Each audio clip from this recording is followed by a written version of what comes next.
Hello,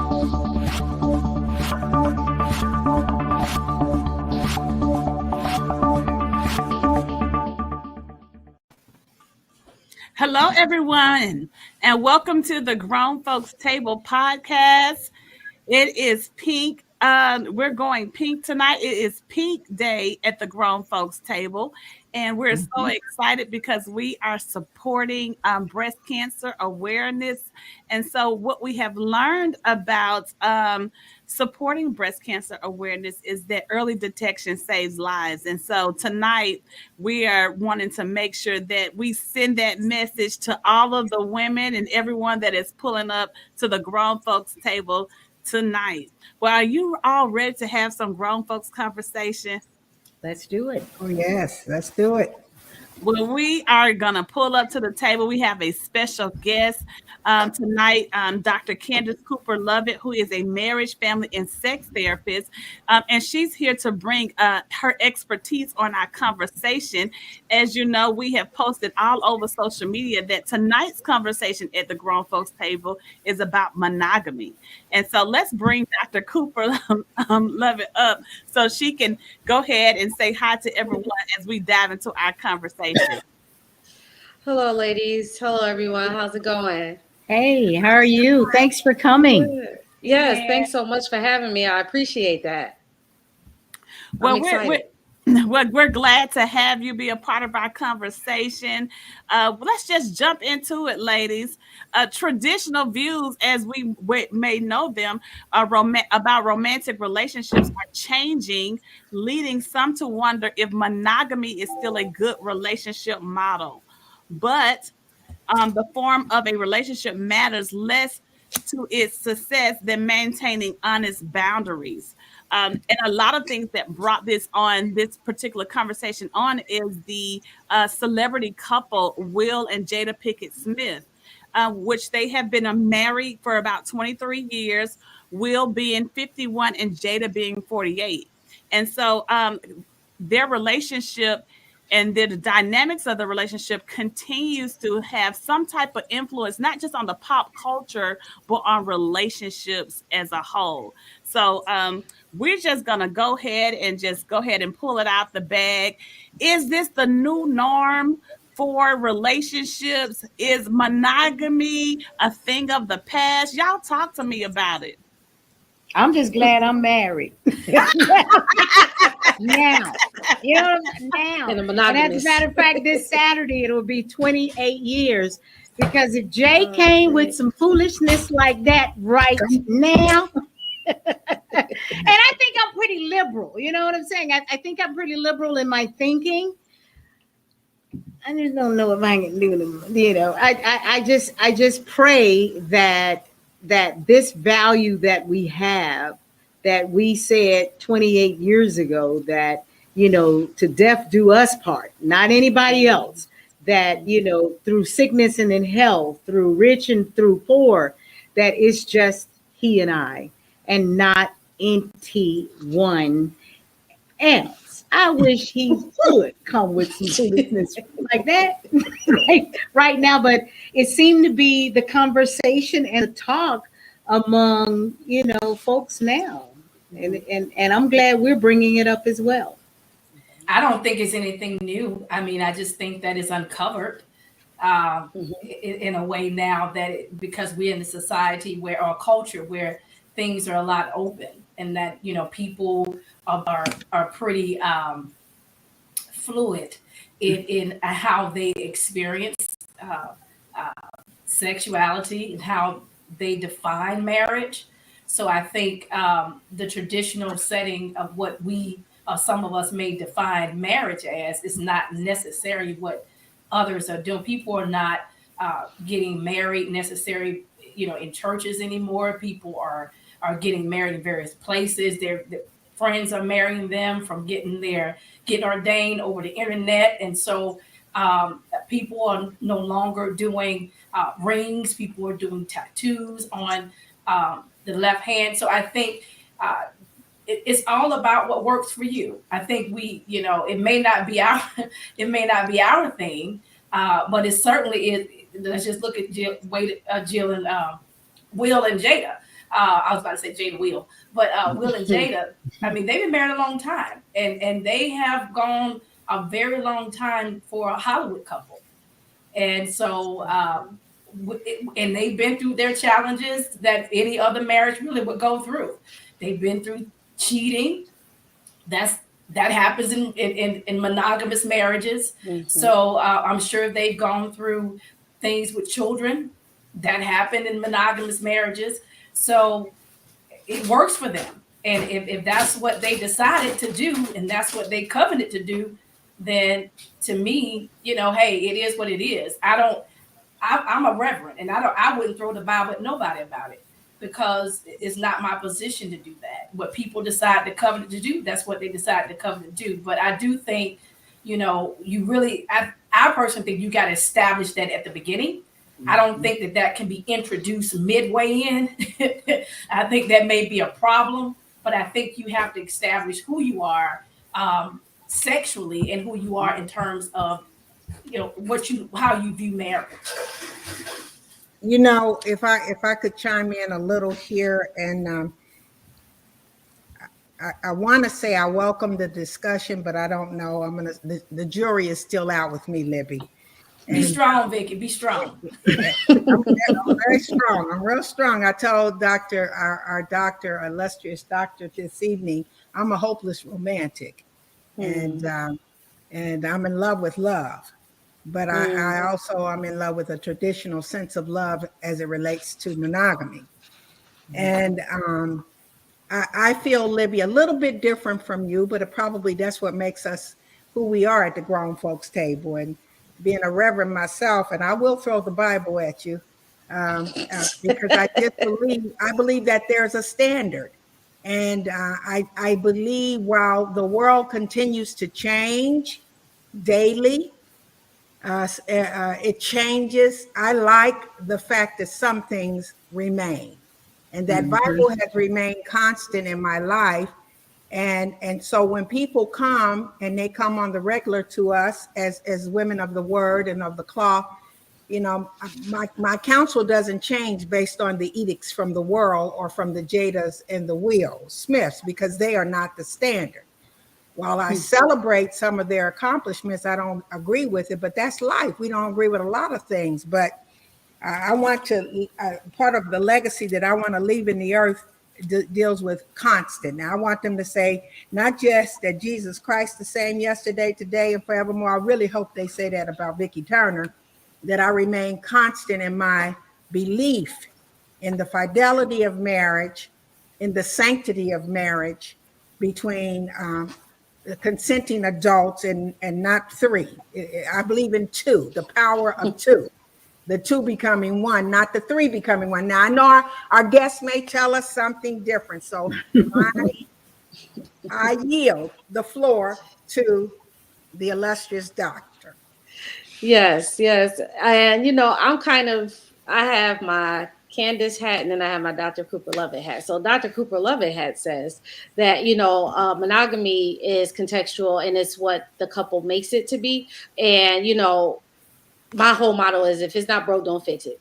So, like I said, I've worked with polycules, or thruples, as they will call them, and trying to figure out what works for them. And it is, like you said, Dr. Libby, earlier, is like letting it be known from the jump that we're on the same page, that is made explicit, that we're transparent about everything that we do, and that we don't cross boundaries. But as human beings, sometimes, even in thruples, people still cross boundaries because people don't like to feel limited, or, oh, okay, we have these parameters. Let me push the mark to see how much further I can go, even though we had these conversations. And sexuality is very much fluid. And so even relationships are very much fluid in how we understand them. Monogamy is monogamy. But even in those contexts, some people may consider themselves monogamous because I'm married and staying with you. However, I do enjoy entertaining others. But ultimately, where I stay, or where I would keep myself occupied, is with you long term. So it's all in how people define relationships and marriage. Just for example, Will and Jada, it seems to work for them, I assume, but I did see the hurt on his face when she talked about this entanglement. So I don't know if some boundaries were crossed in that exchange, but it seems like it works for them. But it might have been some lines that were crossed at the same time too. I'm not gonna lie, because I could see it in his eyes, like he wanted to cry. Yeah, because I think the thing was, he didn't really know.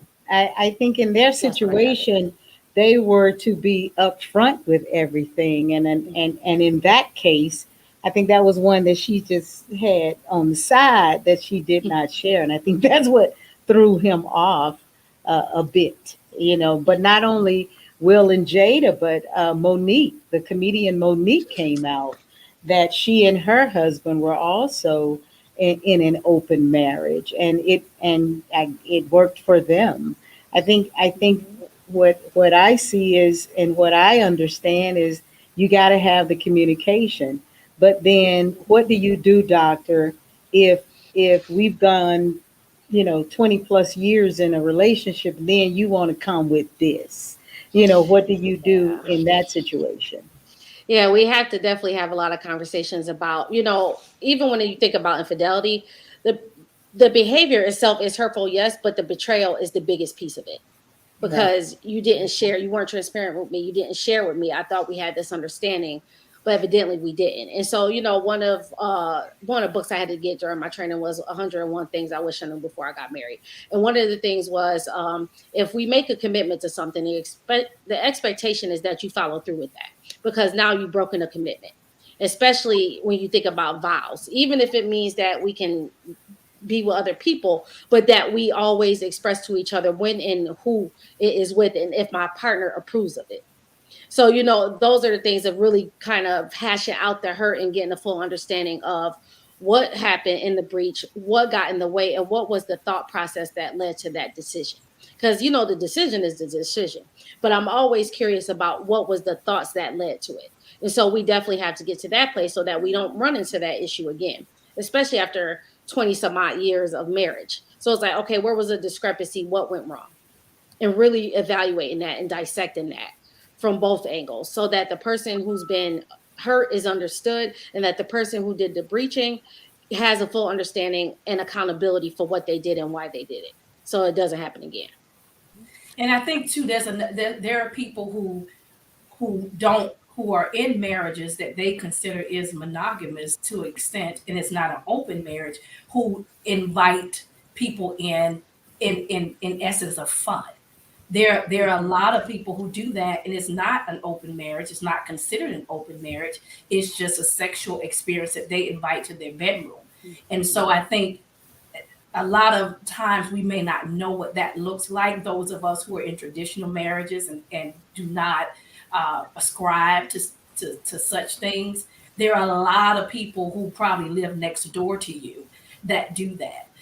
We would be very surprised in what people have done in their marriages and what people have invited into their marriages. And we may see them in church and sitting in the pews and praising the Lord on Sunday. But do understand that, there are a lot of people who consider themselves in the monogamous bucket, but have extensive sexual experiences. And so when we talk about Libby, I just need a little bit more clarity.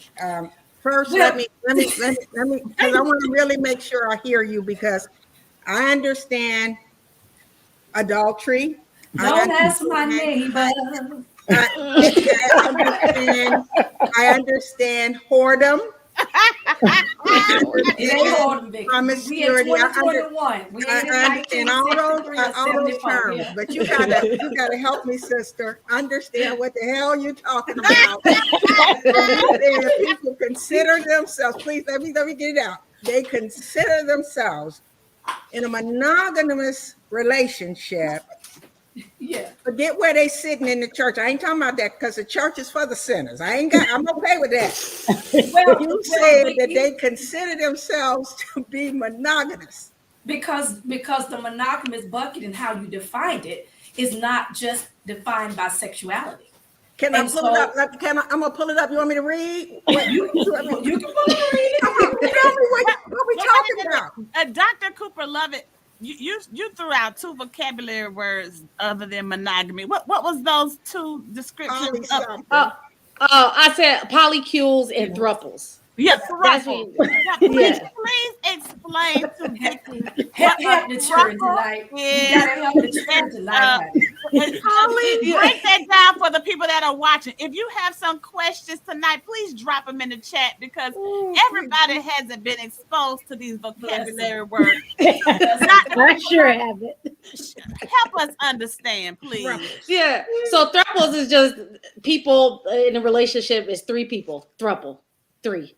So or polycules, meaning polyamorous, but they're called polycules. Because when I first met with them, I was like, what's the language for this? Because I didn't want to call them a couple because they're not a couple. So then my sex therapy supervisor said we call them polycules or we call them thruples. And that's how you define it. Polycules. That dictionary growing every day. Yes, You gotta find language to describe situations. It's fluid. It is. Thruples.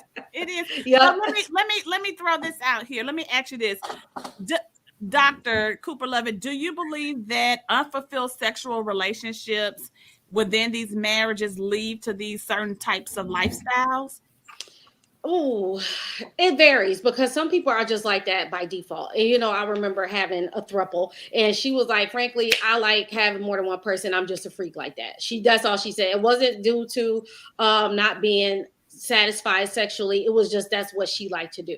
So some people it's just a matter of this is me and this is what I like. And for some people, it could be that I'm not sexual. My sexual appetite exceeds this relationship. I still want you, but I need more than you too. So it can be both and or either or. I'm so confused because I guess my question is, why did you get married? And because maybe I think of the traditional way of marriage. I have not been able to kind of move from that, but you could have just lived together, unless I don't understand that. You could have just been, common law just allowed you to get the benefits that come along with getting married. But why did you have to involve a priest and a whole bunch of people to bear witness? Everybody didn't involve a priest. Well, I'm just saying there are some that everybody in Christian. I'm just trying to understand. I'm just trying to. Y'all are in your Christian box. I'm not in the Christian box. I'm outside the Christian box. Because even before I was saved, let me just say this, because I am saved, sanctified, and filled with the Holy Spirit most of the time. But even before I was saved, I wasn't sharing my man with nobody. Come on. That's a negative, but you know what? That's fine. Because that's not what you all ascribe to or decide to do. And you are not alone. There are many of you. But there are also many of the others, and it works for them. So my thing is, there's no shun on it if that's what they decide. It's their marriage. It's just like I may not agree with how you and your husband that you may let him be the leader of the house. I may not ascribe to that as a womanist. I may not ascribe to that at all. But that's your choice in your household and your marriage. So it's the same piece. It's just because we use the word sex and we bring in another person, we see it in a whole different light, and it causes us to cringe. And we don't. But that goes in a lot. We can go deep with that because we have a problem with sexuality a lot of time. Not us on here. I'm just saying people in general, especially in the African American community. So there's a lot of hangups on what we consider what we should do in our marriage bed and what we shouldn't do. And people who are counselors spend a lot of time unearthing and unraveling that and breaking that from when they've been told certain things. So what I'm saying is, I know it sounds taboo to many of us who are in a traditional marriage, who don't ascribe to certain things, but it works for many people. That's why I said you'll be very surprised that your next door neighbor may be doing this. And they've been doing this for quite some time, and you wouldn't even know it. Well, here's my other thing. I'm wondering if we're putting, the safeguard of the family and marriage at risk by being so cavalier with what it is required to be in a marriage. I'm just wondering. can we still safeguard monogamous relationships for the next generation? Because Kennedy gonna be confused as hell, about when it's her turn. I'm gonna have to really lay that foundation. Like, what you see in this household is what we expect your marriage to kind of, look like. To not look like. already drilled down, but your grandparents and your great grandparents. You understand, like, because I think so you think in the traditional sense of that, and because there's polyamory, open relationship doesn't mean it's a threat to monogamy per se. That's right. Okay. Monogamy can still exist. Well, at these other times, these other things can exist because with those communities, open marriages, polyamory, they have their own community. They have a whole world where they hang out and do things together. And it's a real life, like I said, and doing it in therapy, it's a real life, it's a relationship. They have the same issue, communication. And it makes it more complex, but I look at it in the form of systems, like it's a family, because it is a family, but it's still a thing where you're operating in a different space. Yes, it can be mind-boggling because it's outside of the realm of how we understand things. But for them, this is their way of being. And even in the context of marriage, it's like, yes, I have my main partner here. This is my companion. But when they bring in that third party, because oftentimes it's sexualized. And yes, sometimes it is about sex, but sometimes it's like, I just enjoy being in multiple relationships where this person, we're folding them in, we are each other's, so to say. And society is making it okay. That's the thing, because access is out there. I mean, I remember when SZA had the song "The Weekend." You know what I'm saying? Like, you got him Monday through Thursday. I got him Friday through Sunday. It's the weekend. I mean, so and she's a popular artist to impressive ears. So if someone has got her in their ear, and now this is the #1 song, she's won a Grammy, a Soul Train, an American Music Award, and everything, then obviously this is okay. So it takes conversations like this to say, not really, but I think it's just a culture now that are making things that we feel like are wrong okay. I wouldn't say that. I wouldn't say that they will have the weekend in their ear and then they say, oh, well, yeah, it's okay. There are people that's already doing that. Then here comes the weekend. But that's what I'm saying. I'm just saying. Yeah, they can say that because to a Kennedy, like Alicia said, to a Kennedy, it can be more impressive that way. I'm not saying to those who already do, because they are already in it. I'm just saying to the ones who it can influence. That's all I'm saying. Let me tell you, let me wake us up at the table. These teenagers know more than us. Well, I'm not even talking necessarily about knowledge. I'm just talking about when her time comes in her 20s and her 30s to desire to be married to one person, here it is. All of this is being presented. And let me just jump in real quick and say this.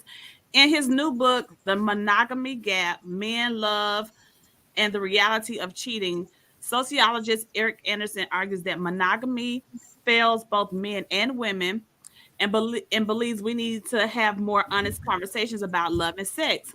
He believes that we live in a pornified culture in which pornography is widely available, sexual experience begins at an early age, and sex is easier to obtain.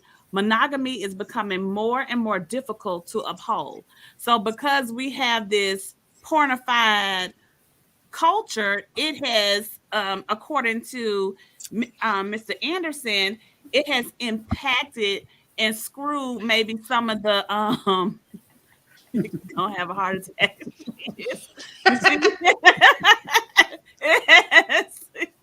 You know what, sweetie?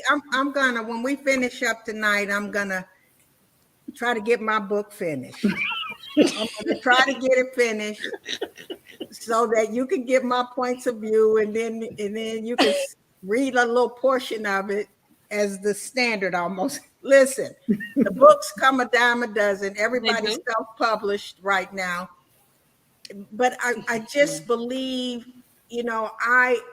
I share some of the views that you have, about the standard for our daughters, our children, our grandchildren.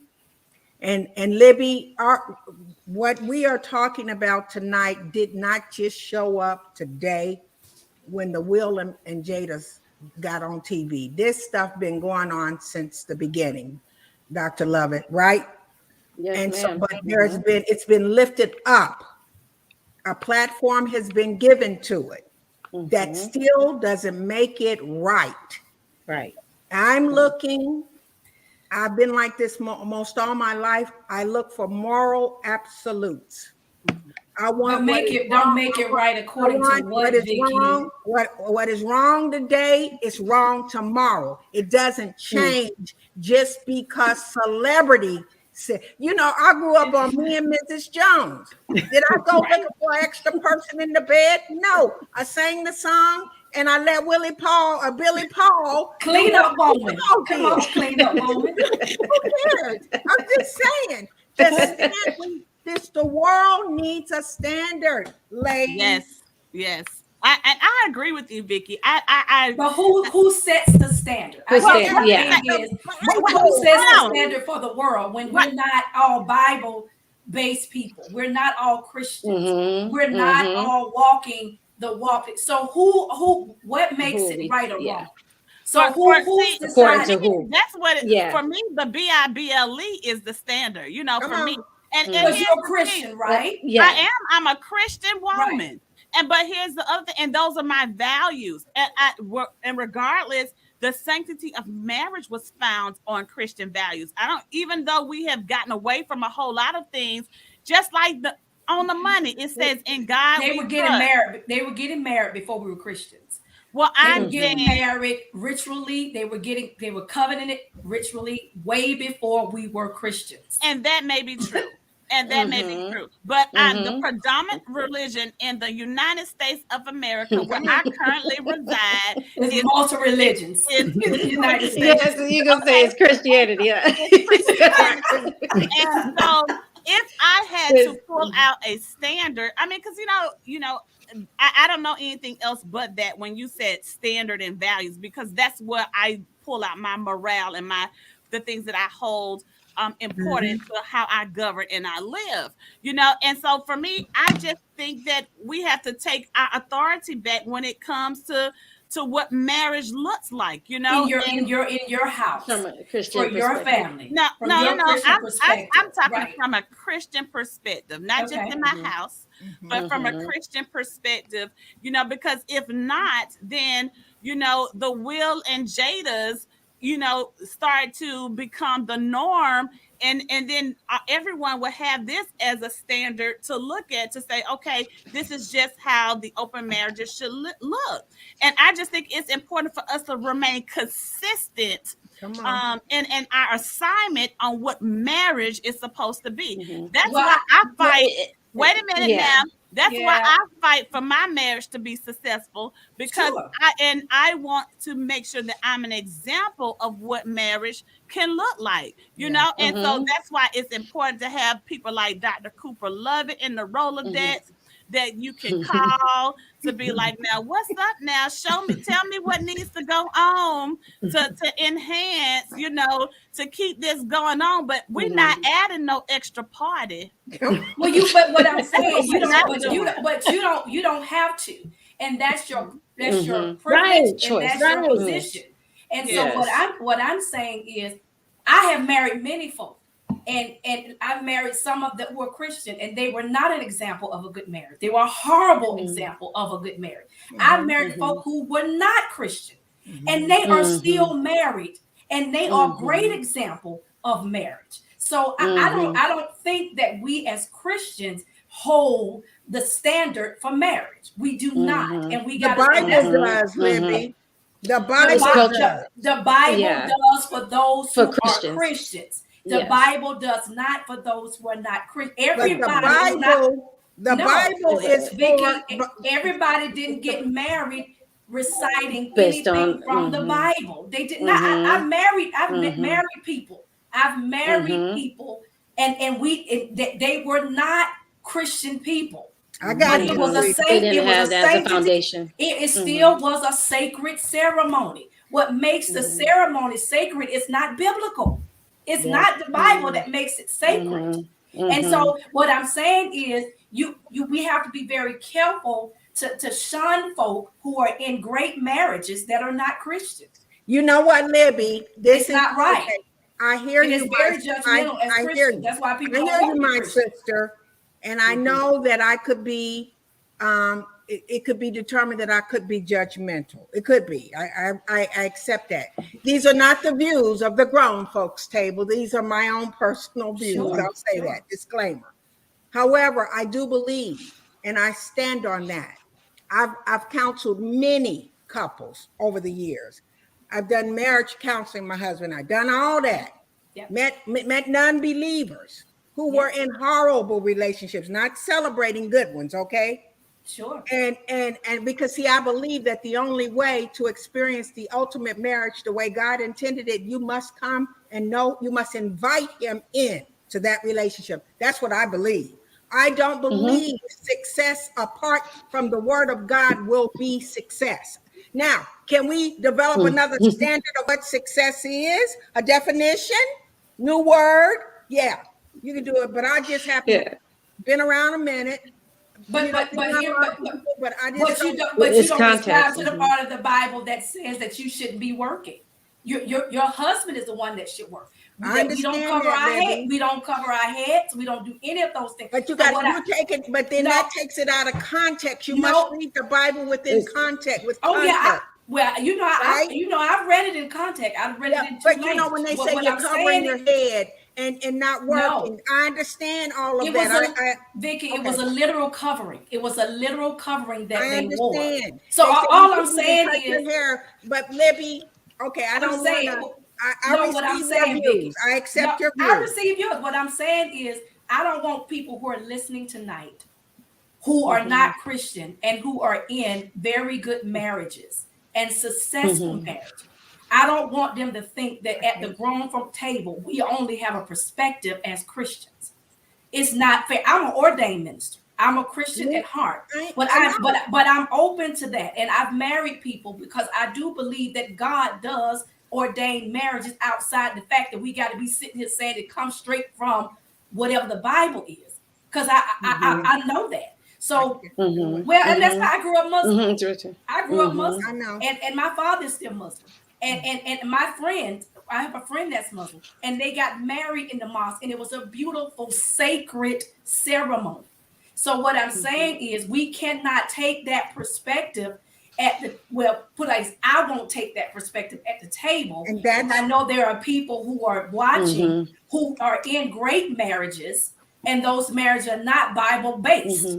But it's still sacred, and that has to be honored, and it has to be respected. We don't have to agree with what folk do in their marriage. I don't agree with a lot of people's marriage and how they handle marriage. There's a lot of things I would disagree from what the Bible says and who holds the household. I would disagree there, and I have a right to disagree there. But I honor people who do that and do that well in their house. Because I respect everybody's right to live the way they want. However, as for me and my house, when my husband is my covering, and my husband is the head of the house. Been doing this over 43 years. I'm saying, now, are we the standard? I believe that we should represent the Bible. That's my faith. And while I recognize we're in a diverse world with diverse thoughts. And I accept that. I accept that, doctor, I do. I don't have to agree with it, but I accept the diversity that exists. However, and I love people. I am a compassionate person. But when foolishness comes to me, I call it what it is. We waste a lot of time on foolishness, but again, that's just for comic relief. But I think the whole platform here is based on opinion as to how you see it. We all represent the names that are in front of us and how we feel about any and everything that we do discuss. So as a whole, it's an opinionated show about what these 4 tonight, 5 when Dolores is here, what we feel about any given subject, and even on this one as well.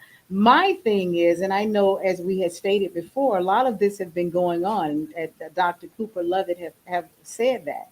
My thing is why is it so prevalent now? You know, why is it part of conversation now? Yeah. Because it's becoming more and more normalized too, you know, because I think about culture, and even in African cultures, even before that predates the transatlantic slave trade, polygamy was a thing. You know, polygamy built empires, polygamy built communities. And so, you know, and it's in that, definitely. And even predates Christianity, if we're going to say that, you know, in regards to people and culture. But now I think it's becoming more normalized, you know, same as when it comes to LGBTQIA, all those acronyms, it's becoming more normalized and put in the forefront for us, for it to be more, I guess you could say, palatable, you know. And so I think it's becoming the same as it relates to open marriage, polyamory, polygamy, which are 3 different things, you know. So, you know, those things are becoming more normalized, becoming more commonplace as it relates to having conversations as such. And then for people who feel like, you know, I say it's people who make choices out of stress or whatever is happening in their lives. And then there's people who make choices because that's just who they are. And so if I feel like I want to be in a poly relationship or a polygamous relationship, this is who I am and what I believe in.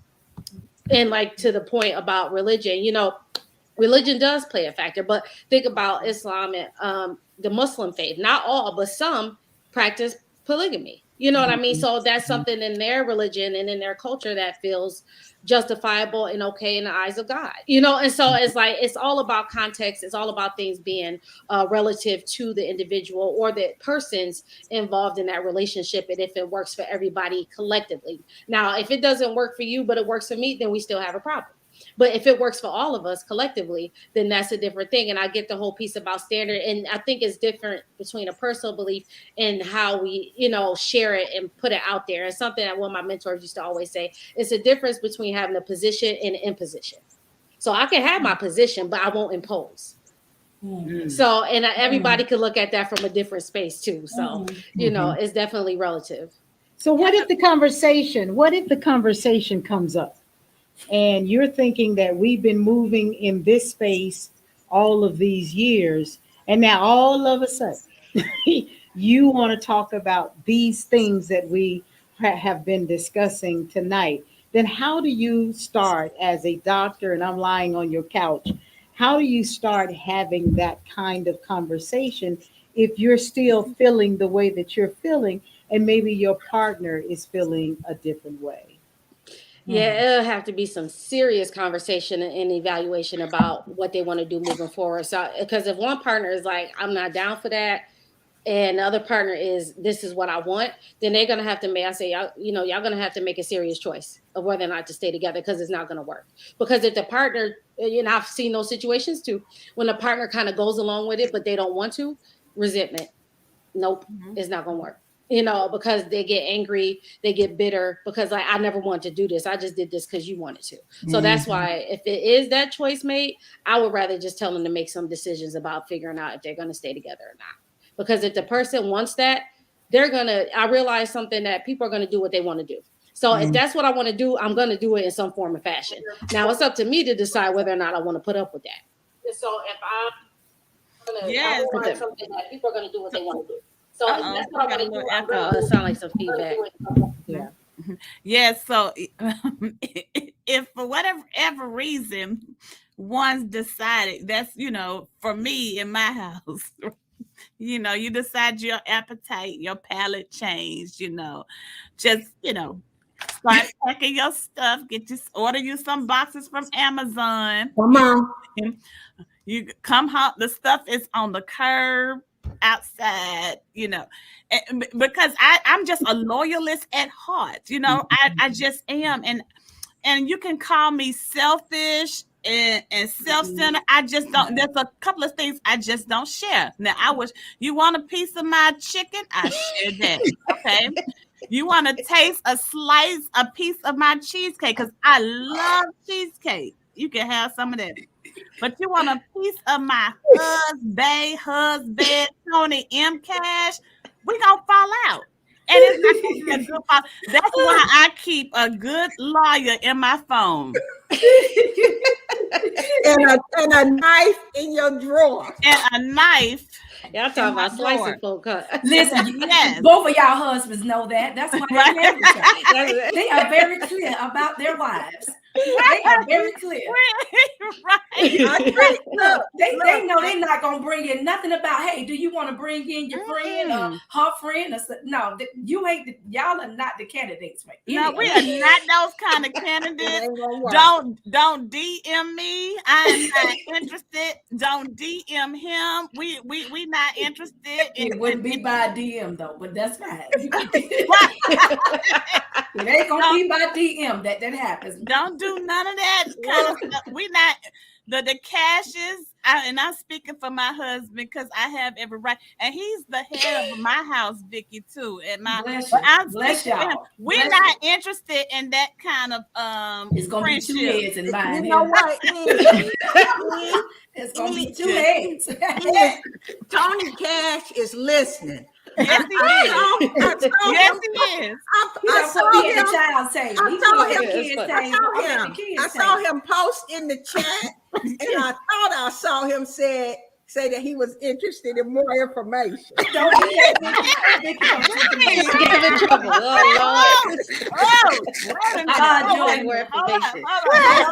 Joyce said it ain't gonna be none of that. It ain't gonna be none of that.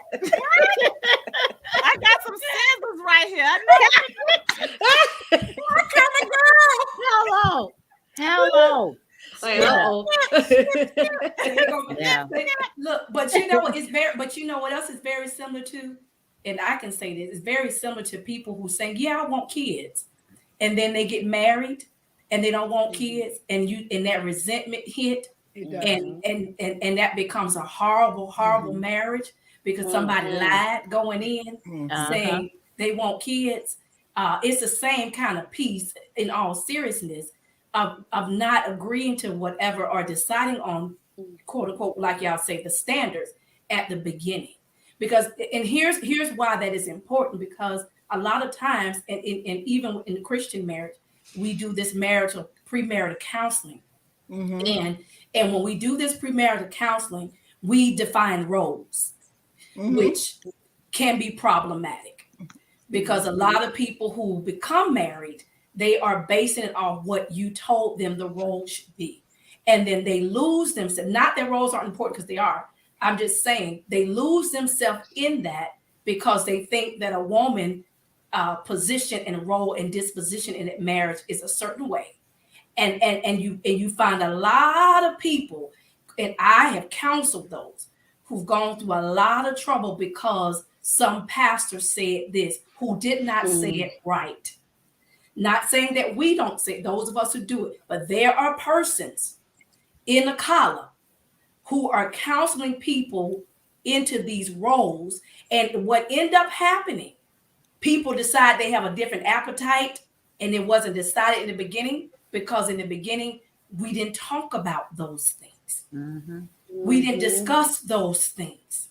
Because here's what we do. We get married, and once we get married, then we decide what our sexuality is. We decide what we're going to do. Nobody talks about that before, because you can't fornicate before you get married. But you don't even have the conversation. So people get married and they have no idea what their own sexual pleasures are. They have no idea what they like or anything about their bodies. And you get into marriage with a man who been already out there carrying on, having a great time, and expecting the same. And you get in there, and it is what we call ABC, honey. And it certainly is not XYZ. What's that preacher guy name that stayed a virgin until he married? Oh, you talking about Gray? John Gray. Mhm. And He then stayed a he virgin got till he married, and married. he tried to snatch everything that was broken. Listen, Hot if I Got could, a taste. Hot mess. Hot Got a mess. taste of but that thing. we shall not talk about John. no, not John Gray. Okay. He's not the standard either. But I'm just Hot saying, mess. you go in one way and you come out in the middle you of got- another. Yeah, he was But addicted. I want to say this. I do want to say this, Libby, because when you and having counseled pre-marriage counseling to couples and trying to give them some ideas of what to expect, even from a sexual standpoint. Let me just say this. We take new jobs all the time in our careers. Mm-hmm. And oftentimes you don't know what really to expect. Yes. And sometimes you're given job descriptions that include the roles and your role and your responsibility. Yes. And you take it. You're clueless sometimes until you really are in real time in that job. And you either make a decision, I'm in it, to master it, or you go find another one.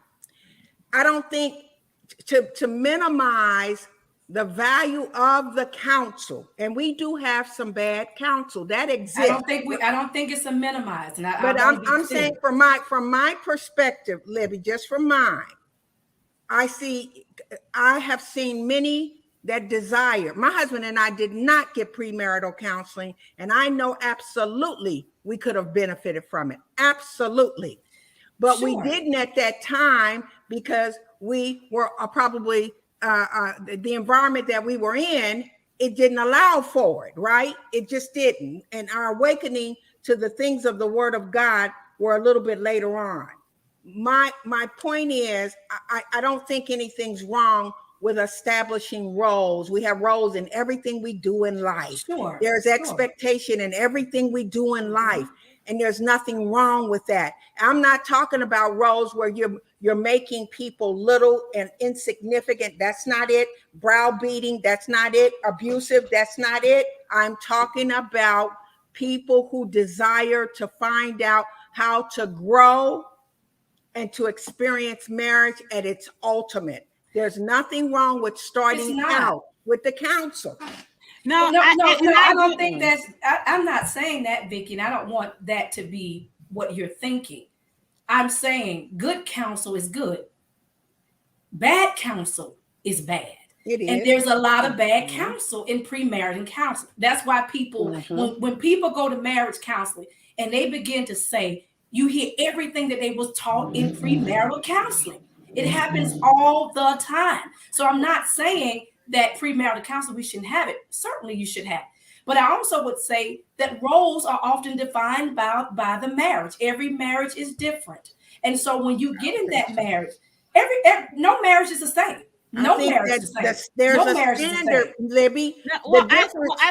It's your standard, Vicki. Well, wait a minute. There's individualities. Can I raise my hand? Can I get in there? Let me just say this. I think what I hear both of you saying, I too do have performed premarital counseling. I just concluded one session, and my husband was doing a session just tonight. And one of the things we always tell couples is, number one, marriage is for grown folks. All right. There you go. That's the rule number one. And rule number two, every marriage is unique. Okay. Mm-hmm. And you have to be fluid in the marriage because things may change and you got to pivot, because life changes. We may come in it one way, and then because we're always becoming, we're always changing as individuals, we're always evolving. And so sometimes the marriage evolves as well. But there's still just a box, for some people, and again, I'm speaking on behalf of the Cashes, and this is what we advise people, to decide what values are important to your marriage. That's right. And let that shape let that shape your marriage. And so you got to have some kind of box, you got to let that box you in what's important and let that shape you. And so and those are the things that have been what we start off with premarital counseling, because that's important to help people understand. And I can say that, I think I posted this on my page maybe when Pastor Tony and I was celebrating I think 17 years. That's all right. 17 years. Yeah. I lose count, but 17 years. We celebrate 17 years this year of marriage. I'm a well-kept woman. Come on. Okay. And if I had to do it all over again, I would say I do. Even through the ups and downs, I would say I do. And I think those are the stories when we talk about Black love winning, or we talk about marriage winning, whether you are a Christian or non-Christian. Those stories about happily married couples should prevail, so people can know that I too can stick it out and I can be successful in it. And so I thank everyone so much. We're over our time. That means, Dr. Cooper Lover, we got to have you back again. Yes. I enjoyed y'all. Yes. To keep Libby and Vicky at bay. Yeah. That was good. I was like, please tell everyone how they could follow you or contact you if they want to know more about your services or just connect with you all together.